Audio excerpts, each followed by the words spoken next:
வீதம் 3 மூட்டைகளை எடுத்து செல்கிறான். ஒவ்வொரு சுங்கச்சாவடியை தாண்டும் பொழுதும் மூட்டைக்கு 1 மாம்பழம் தர வேண்டும். 30 சுங்கச்சாவடிகளை தாண்டும் பொழுது அவனிடம் எத்தனை மாம்பழங்கள் மீதம் இருக்கும் அப்படின்னு கேட்டிருக்காங்க. மொத்தம் 30 சுங்கச்சாவடி சொல்லியிருப்பாங்க. 1லேருந்து 10வது சுங்கச்சாவடி வரக்குள்ள 3 மூட்டைக்கும் சேர்த்து 30 மாம்பழம் காலியாகிருக்கும். 1 மூட்டை காலியாகிடுச்சு.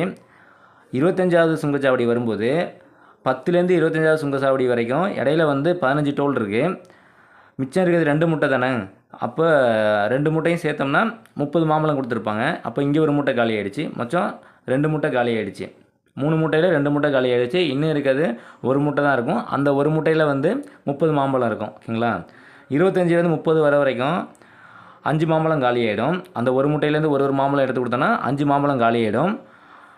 மிச்சம் 30 மாம்பழத்தில் 5 மாம்பழம் போயிட்டுனா 25 மாம்பழம் தான் இருக்கும். 30வது டோல் கிராஸ் பண்ணக்குள்ளே 25 மாம்பழம் அவங்ககிட்ட இருக்கும்.